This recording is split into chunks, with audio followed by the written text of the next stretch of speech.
5 de la tarde con 15 minutos y estamos con nuestro invitado, Juan Luis Oyarzo, académico. Vamos a conversar un poquito de historia, de economía. Sí. ¿Qué se viene para noviembre? Tanto que se ha hablado. Tanto que se ha hablado en noviembre negro. Vamos a conversar todo eso. Juan Luis, buenas tardes y bienvenido. Oye, Christopher, primera vez que estoy en tu programa hasta ahora, siempre comparto en opinión pública, bien lo sabes, y ahí tuvimos la posibilidad de conocernos. Exacto. Existieron buenas conversaciones al respecto de economía, del aspecto actual, y en realidad, sin lugar a dudas, hoy día es una fecha importante, que como bien conversábamos en algún momento, se trata de borrar. No sé si te has percatado, algo escuché con alguno de tus invitados anteriores, en el cual, independiente puedas o no estar de acuerdo, el aspecto de la fecha histórica de lo que representa el 11 de septiembre es una fecha imborrable. Exacto, yo creo que en la actualidad, y me voy a los establecimientos, lo que decía fuera del micrófono, es lamentable que los colegios no toquen el tema, para bien o para mal de la historia. Fue un hito que marcó un antes y después en Chile. Y se pierde finalmente. Hoy día vimos cómo el gobierno, años anteriores se realizaban conmemoraciones al 11 de septiembre, y este año no, nada. Diputados hablando barbaridades. Entonces, sí, lo escuché, el diputado Urrutia fue, ¿no? El diputado Urrutia, que manifestaba que los trenes relámpagos de anoche en Santiago eran porque su general se estaba manifestando. O sea, ¿en qué época estamos? Pero, o sea, una falta de respeto tremenda. Es una falta de respeto finalmente. Pero hay algunos que todavía no nos acordamos. Y algunos como yo, que no lo vivimos, siempre es bueno recordarlo. Pero también en esos tiempos, y lo conversábamos fuera del micrófono, la economía también tuvo harto que ver. Era efectivamente un protagonista, ¿cierto? Y da para mucho para hablar sobre el aspecto económico, porque en realidad siempre hablamos de una crisis de cierta manera sociopolítica, ¿cierto? Claro. Pero sin embargo, hoy en día claramente la economía destroza gobiernos, y destrozó el gobierno de Salvador Allende. Indudablemente, independiente de políticas que trató de implementar para poder fortalecer su gobierno y todas las intenciones que tuvo en su momento para tener un buen gobierno, se fueron opacadas efectivamente por el factor económico. En realidad el factor económico es un aspecto fundamental, los intereses que tenía Estados Unidos sobre Chile, ¿cierto? Que en realidad se trasladan en algunas burlas posteriores. Hay que recordar que después el gobierno de Pinochet conforma parte de su estructura económica a través de los famosos Chicago Boys, ¿cierto? Claro.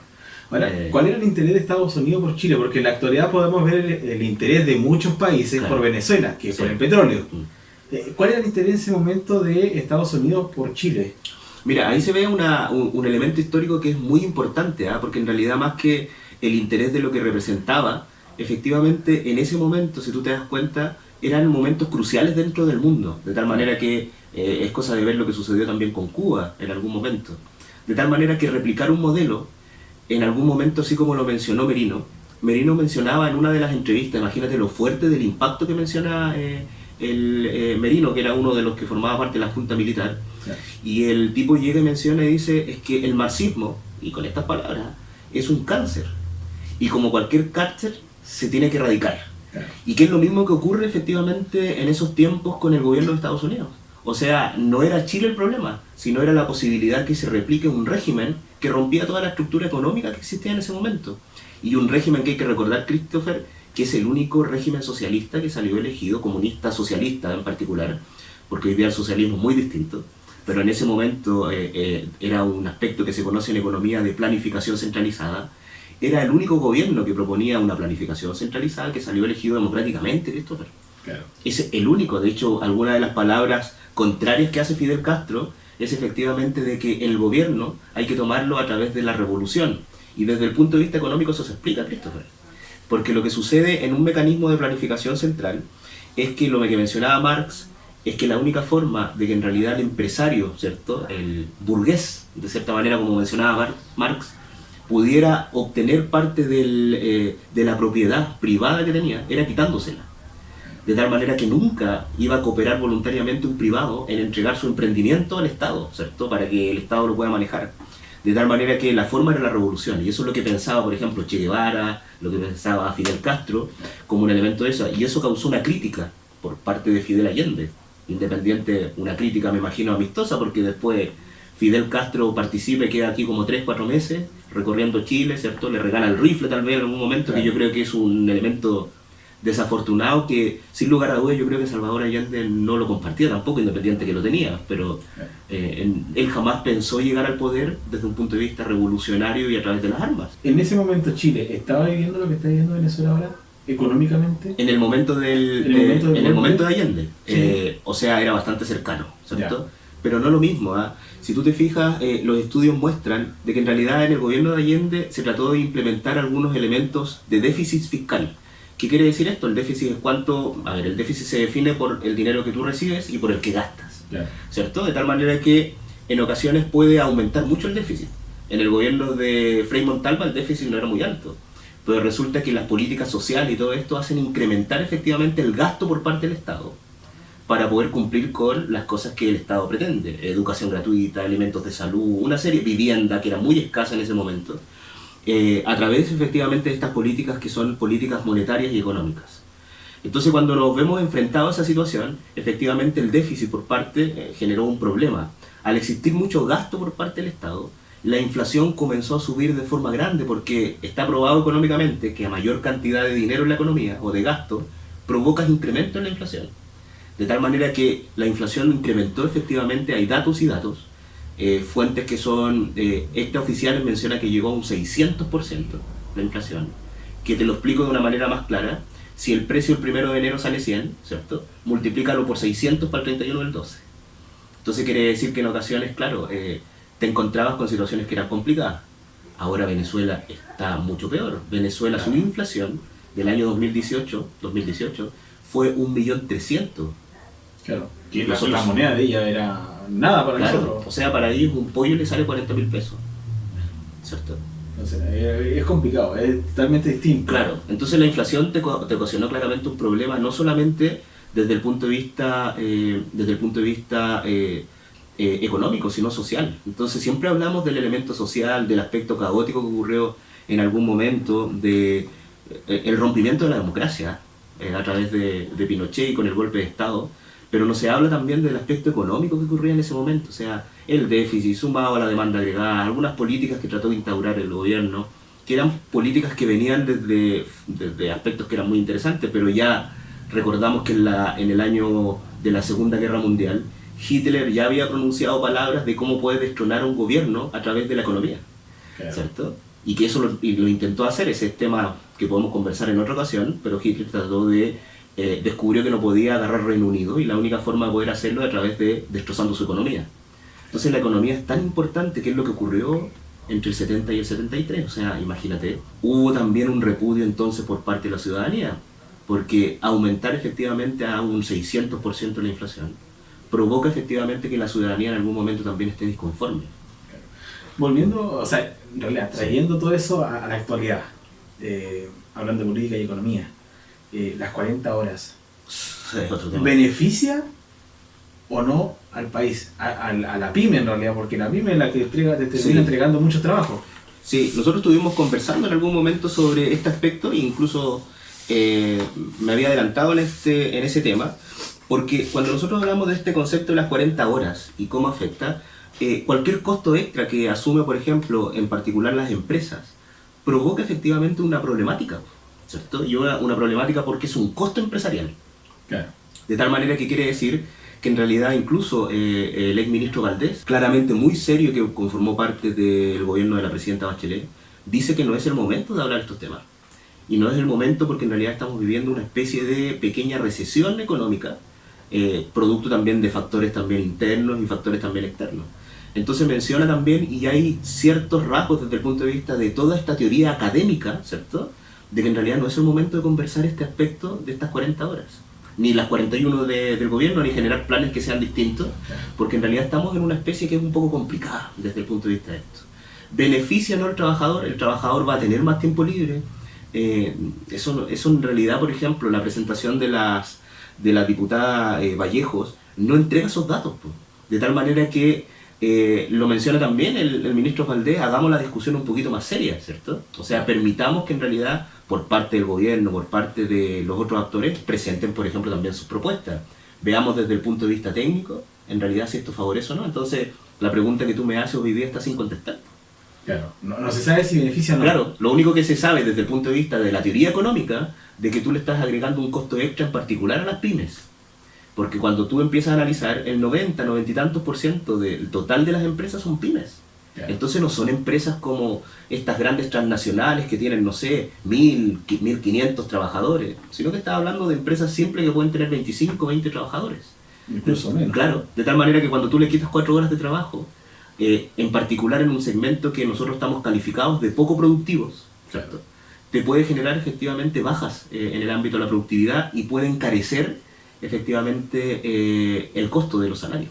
Claro, porque la diputada también Vallejo analizaba lo que pasa en otros países que trabajan 34 horas, 28 horas, pero hay que diferenciar cuál es la productividad de ellos en esas 28 horas a la del chileno, porque el chileno es bueno para sacar la vuelta. Claro. Bueno, en Holanda, que tanto lo mencionan, efectivamente ellos tienen pocas horas también de trabajo, es una de las naciones que creo que tiene la menor cantidad de horas, pero desde el punto de vista de lo productivo es el doble de productivo que Chile. Y tienen eso un Producto Interno Bruto per cápita que es mucho más alto que también nuestro país. Claro. De tal manera que desde el punto de vista teórico existen pocos antecedentes sobre este impacto que tiene. Hay algunos economistas que te dicen que no impacta, otros te dicen que impacta mucho. Pero al parecer no es el momento de generar esta discusión. Claro. Y se ha politizado en algún momento, ¿cierto? Quitando el aspecto técnico y la participación de las universidades dentro de la discusión. Que sabemos que esto es más culpa de las universidades en ocasiones que del aspecto político. Porque en ocasiones las universidades también se han restado por parte de estos discursos políticos, siempre que son uno de los factores técnicos más importantes que deberían existir. Claro, es difícil, porque claro, es difícil. Tú bien mencionas las 40 y 41 horas. Lo que propone la diputada Vallejo Cariola y lo que propone el gobierno. Pero en eso queda la gente, claro. 40 o 41, pero el trasfondo de lo que ofrece cada uno es lo que no se conoce. Claro. Y así ha pasado, incluso nosotros mismos de repente, yo conversaba con algunos colegas del norte del país, me dice, mira, a mí me da igual las 40 y 41 porque no sé qué va a pasar no sé qué va a hacer mi empleador con las 40 horas, claro. Ni con las 41. Entonces es como extraño que se hable de tantas horas. Claro. Nosotros tenemos un mercado, sí, Christopher, que es poco flexible. Con esto no quiero decir que estoy de acuerdo con la posición que marca el gobierno. Claro. Yo estoy de acuerdo con que en algún momento nosotros podemos bajar efectivamente nuestras horas, pero siempre y cuando tengamos, por ejemplo, estudios que nos muestren. De tal manera que, por ejemplo, cuando surgen algunas cosas del Frente Amplio que indican qué harías con 4 o con 5 horas libres de tu tiempo, hay que ser responsable porque no sabemos en realidad si tal vez las personas iban a tratar de buscar otro trabajo como existe en Estados Unidos. Claro. En Estados Unidos existe flexibilidad laboral en ocasiones. Y esa flexibilidad laboral provoca que las personas tengan 3 trabajos en Estados Unidos, claro. ¿Cierto? De tal manera que también un punto que hay que tener en cuenta, tener cuidado con el concepto de la flexibilidad laboral, porque el gobierno, ¿qué es lo que propone entonces? El gobierno propone, oye, generemos flexibilización en el ámbito de tu trabajo, pero tú eres en ocasiones el que vas a tener que negociar con tu empleador, y eso no es cierto.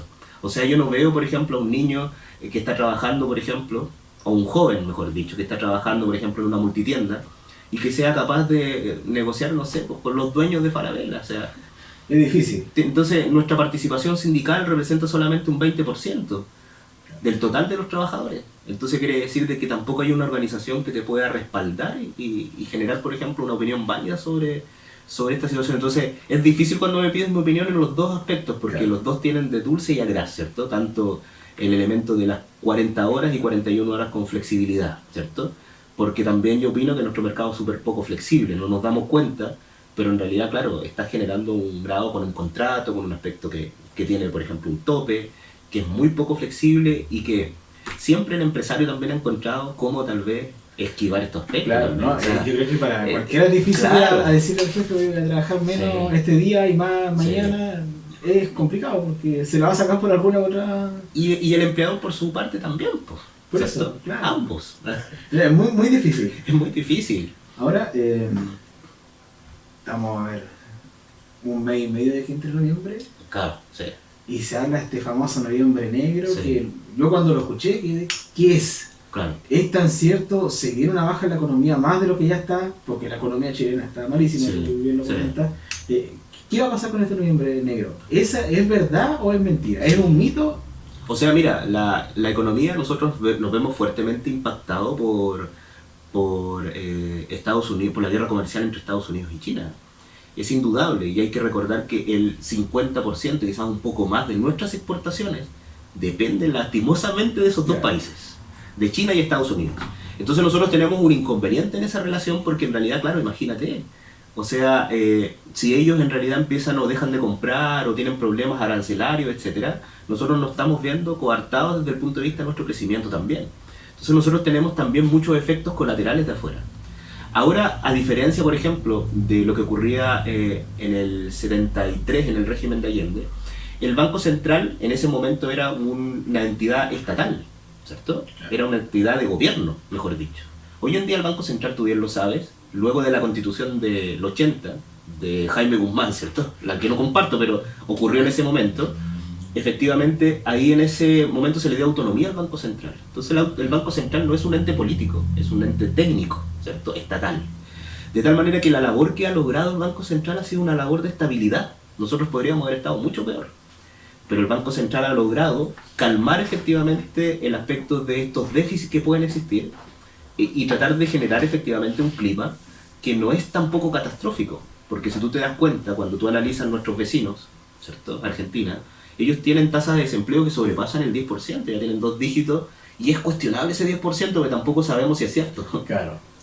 Pero cuando tú analizas, por ejemplo, Chile, nosotros tenemos, claro, una tasa de desempleo de un 8 y algo, que se ha incrementado en comparación al gobierno de la presidenta Bachelet, pero también de cierta manera es controlable, ¿cierto?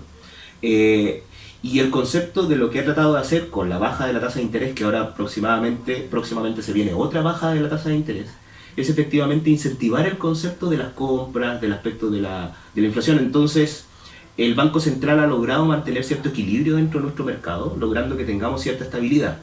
Lo que me pregunta sobre el noviembre negro, en realidad no hay que ser alarmista en este aspecto. Sucedió en algún momento, y el apelativo lo conversábamos fuera de micrófono, el concepto de lo negro viene del crack del 29, de la Gran Depresión, del jueves negro, del martes negro. Pero sin embargo, en realidad lo que se viene es que en realidad este año vamos a tener indudablemente un bajo crecimiento, ¿cierto? O sea, Piñera cuando asume su gobierno, él prometió tal vez crecimientos que iban a sobrepasar el 4%. Lo logró el primer año, tuvo una economía más o menos sólida, ¿cierto? Y el segundo año, que es nosotros vemos efectivamente este 2019 con un crecimiento que no va a pasar los 2,75%.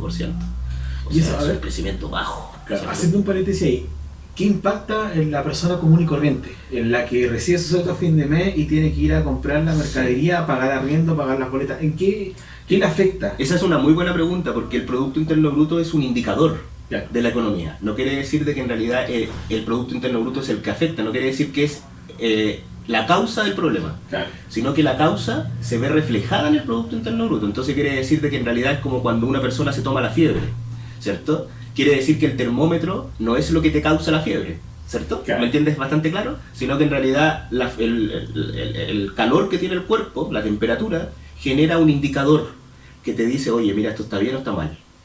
Lo mismo en el Producto Interno Bruto. O sea, quiere decir de que el Producto Interno Bruto es el termómetro de la economía. Entonces, cuando tú tienes y ves que hay un crecimiento muy bajo, se debe producto a ciertas cosas, a lo que tú dices, que la persona no está comprando. Claro. ¿Cierto? De tal manera que este Producto Interno Bruto se ve altamente reflejado por algunas variables como el consumo, el gasto de las empresas, el gasto público del gobierno. Entonces quiere decir que estas 3 variables son aspectos que se ven un poquito bajas. Por eso el Estado, lo que provocó hace poco tiempo, que tal vez tú lo has escuchado, de que en realidad propuso también el gobierno un programa de inversión súper fuerte, porque quiere potenciar el gasto público para que también, el Producto Interno Bruto, pueda crecer. Todo lo que tú me mencionas, el común de la gente, provoca efectivamente que debido a su propio consumo, a sus pocas compras que realiza, a la poca inversión que hace la empresa, nosotros veamos que el Producto Interno Bruto esté caído. Entonces el Producto Interno Bruto es un efecto de la economía. Nuestra economía está fiebrada, porque entonces la pregunta es, ¿por qué las empresas no están invirtiendo? ¿O por qué la gente no está consumiendo? Entonces, si te das cuenta, esa es la pregunta. ¿No tiene dinero para consumir? ¿Los sueldos están demasiado bajos? El otro día salió un estudio del INE que muestra que el 50%, Christopher, de las remuneraciones está bajo, el 50% de los trabajadores reciben remuneraciones bajo los 400.000 pesos. Que anecdótico porque dicen que en Magallanes, la misma encuesta del INE, que en Magallanes los trabajadores ganan más de 850.000 pesos. Claro, eso, que eso no pasa, no, es muy difícil. Sí. Por eso, claro, ni siquiera en gobierno, porque hay puestos en gobierno que más de los 700.000 pesos no pasa. Claro.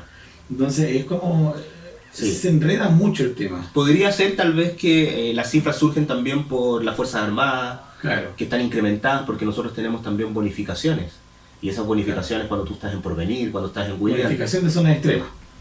Son enormes, de tal manera que deberíamos apreciar no la media, que tú mencionaste la media, claro, los 850, sino la mediana. Que la mediana te menciona a la persona que se encuentra en medio. Entonces, claro, cuando yo te menciono la media, desde el punto de vista de la economía, muestra que, por ejemplo, en Chile, el 50% de los trabajadores recibe remuneraciones por bajo los 550.000 pesos. Pero la mediana te indica que son bajo 400.000 pesos. O sea, quiere decir, la mediana siempre te entrega cifras un poco más reales.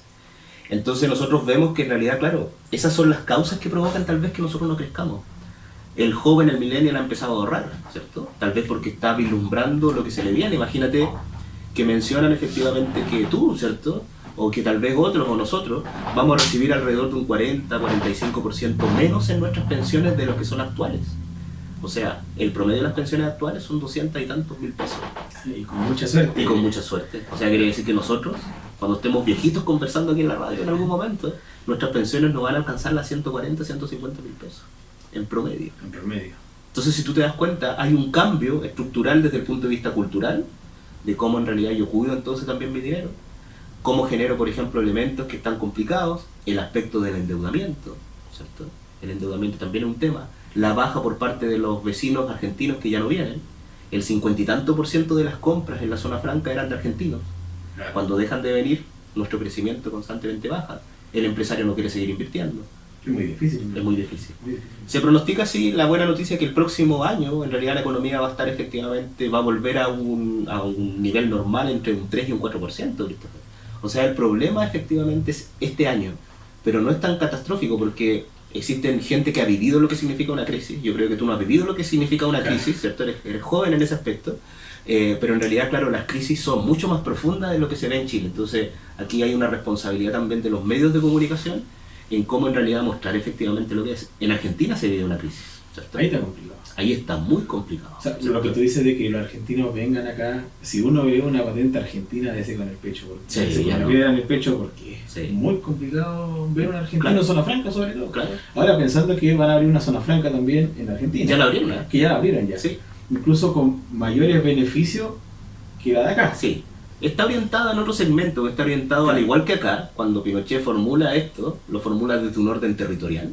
Claro. La gracia era fomentar que ojalá pudiéramos venir a vivir aquí, ¿cierto? Generó facilidades para vivir acá. Pero hoy en día nosotros vemos que la zona franca, el impacto que tiene para los magallánicos no es tan alto. Es cosa, el ciudadano común, ¿no? Donde prefiere comprar su computador, claro, ¿cierto? Va a los malls, a las multitiendas, ahora por internet. O sea, y la zona franca que no paga impuestos. Entonces, ¿por qué se han regulado los precios y los precios de la zona franca se han equiparado, claro, siendo que no pagan el IVA? Es porque compran menos, tienen menos economías de escala. ¿Qué sucede en ese aspecto? Perdió el impacto que tenía la formulación de por qué fue hecha la zona franca en algún momento. Claro, yo el otro día escuchaba a una persona que me decía, el año pasado, hace 5 años atrás, era mucho más barato venir a comprar zona franca. Claro. Incluso cuando había llegado el mall, en este caso el Líder, por ejemplo, era más barato ir a zona franca, y ahora no lo es. Incluso, claro, el Líder tiene estas famosas tarjetas que, claro, te terminan todo. Por eso, entonces, claro, hay una diferencia, ojalá yo diría, zona franca volviera a ser la de antes. Pero es complicado. Es complicado. Todo es complicado. En realidad la economía es complicada, sí, porque va subiendo, nunca va a bajar. Nunca va a bajar. La inflación siempre va incrementándose. Claro. Y la poca estabilización que tiene, por ejemplo, cosas que la gente de repente ni se pregunta, tú, Christopher, no tendrías tampoco por qué. Pero en realidad cuando tú ves el dólar tiene una estabilización relativa dentro de su dinero. Y tú ves que, por ejemplo, claro, la gente no se lo pregunta, pero tú te has dado cuenta que nuestro billete tiene muchos ceros. Cuando tú ves, por ejemplo, un billete de 20.000, o sea, tiene 4 ceros, compadre. Claro. Y ni siquiera equivale a $100, que el $100 tiene solamente 2 ceros. Esos 20.000, esos ceros que van agregándose a estos billetes, es producto de la inflación. Entonces tú ves, por ejemplo, en Colombia, que tienes billetes que tienen muchos ceros. Claro. Entonces un billete normal son 100.000 pesos. Por eso el gobierno, tanto de Maduro, también como en Colombia, han decidido colocar políticas para eliminar los ceros de los billetes. Porque los ceros son producto también de la inflación. Es como cuando nosotros cambiamos el escudo, ¿cierto? Claro. El escudo estaba afectado por un impacto. Hay que ver también en el gobierno de Allende, se manejaban escudos. El gobierno de Pinochet, a raíz del 75-76, el año 75-76, cambia al peso chileno, producto de toda esta innovación que venía de los famosos Chicago Boys. Entonces, por eso, en realidad, cuando tú ves la economía es intrigante, ¿cierto? Porque es histórica. Podemos analizar el pasado y tú vas viendo efectivamente cómo va cambiando en el transcurso del tiempo, pero tampoco hay que hacer caricaturas como la que hizo en ese momento Sebastián Piñera cuando fue con la bandera y comparó con el cuadrito chiquitito, claro, de que nosotros éramos hijos un poco más de Estados Unidos, que sin lugar a dudas tal vez tiene algo de razón por los famosos Chicago Boys. Nosotros somos una estructura, un experimento que proviene de la Universidad de Chicago, un experimento monetarista de Milton Friedman, ganador del premio Nobel en el año 76, ¿cierto? Y que instaura efectivamente en Chile. A través de ser complicado, es interesante la economía. Sí. Es interesante conocerla como historia. Claro, como historia. Yo creo que la visita se nos quedó corta. Oye, sí, porque traía algunas cifras de pobreza y de cosas como el gobierno de Pinochet dejó el aspecto y cómo ha cambiado en el transcurso del tiempo, pero sin lugar a dudas son temas apasionantes, que tal vez en algún momento podamos volver a tocar. Tenemos que volver a tocar. Le damos, porque sí, son muy interesantes. Son muy interesantes, claro. Y sobre todo saber un poco de historia en la economía, porque claro, si hablamos de que la economía viene complicada este año, la idea es saber cómo venía desde atrás, claro, y cómo viene hacia el futuro. Y cómo viene. El punto que, a diferencia, tal vez con algunos colegas, tal vez se molesten, pero para mí la economía no es una ciencia.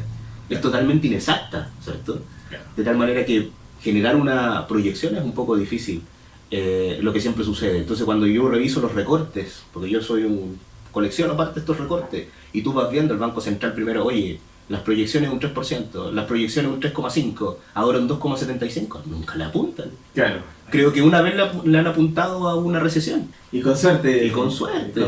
Con suerte. Para terminar, comparando el primer gobierno de Piñera con el primero de Michelle Bachelet, o el segundo si quieres, ¿cuál creció más? No, o sea, claramente, incluso te traje la cifra que en algún momento lo podamos revisar. Nosotros vemos que el crecimiento efectivamente de Sebastián Piñera fue súper alto en el momento de su segundo mandato. Fue un 5,4% su crecimiento económico. En cambio, el de la presidenta estuvo alrededor de un 3,1, 3, y algo. O sea, ¿crecimiento económico de él o del país? Del país. Ya. hay que siempre que... Él ya forma parte de las grandes fortunas de... Claro, es impensado, ¿cierto? No, de hecho, yo el otro día hablaba con algunos alumnos, una de las ideas hubiese sido que incluso hubiera rechazado el dinero que recibe por parte del Estado como ex mandatario. ¿Para qué quiere más dinero, cierto? No es lo mismo que la presidenta. No, pues la presidenta no... Llegó a su misma casa. Claro, llegó a su misma casa, tomó un cargo... Claro. Y, bueno. ¿Para qué quieres ese dinero, cierto? Déjalo para otros mandatarios, que tal vez podríamos en alguna otra ocasión revisar por qué surge esa pensión vitalicia de los presidentes. Y vitalicia. Vitalicia. Y surge efectivamente, bueno, así cortito, por Elwin, porque Elwin no tenía dónde caerse parado luego. De tal manera que no podríamos tener un presidente en ese estado financiero. Por eso surge esa renta vitalicia. Interesante. Es interesante, ¿cierto? No como, bueno, Pinochet tomó otras rentas vitalicias claro, se llevó para su casa, eso no era ley, ¿cierto? Claro. Pero lo de Elwin surgió como una ley, producto de la importancia. Hay que recordar que Elwin volvió a la reina, era un presidente súper honesto desde el punto de vista también de sus gastos, de tal manera que en realidad es distinto, no era un empresario. Elwin jamás fue un empresario, fue su intención. Y era tan desordenado que había que cuidarlo. Bueno, a comparación de Piñera, que era un gran empresario teniendo aerolíneas, canales de televisión, imagínate, radios, una cadena de radio en realidad. No sé qué cadena tiene. Sí, el grupo Copesa es parte de Sebastián Piñera. Sí. Grande. Copesa debe tener 34 radios, medios digitales por ciento. Y canales de televisión por todo el mundo. Entonces... que eso en realidad en ocasiones lo hablamos también con Francisco aquí, el dueño acá de la radio. Oye, en realidad, claro, el Estado también tiene que procrear que exista elementos heterogéneos en la cantidad de radios. Pues. Entonces cuando hay un grupo económico que toma los diarios, que toma las radios, genera también un poder. Y es difícil. Y es difícil romperlo. Sí. Muchas gracias, Juan. No, al contrario. Muchas gracias por la oportunidad. Sí, pues. Muchas gracias. 5 de la tarde con 44 minutos, tanda musical y volvemos para cerrar el programa este día miércoles 11 de septiembre.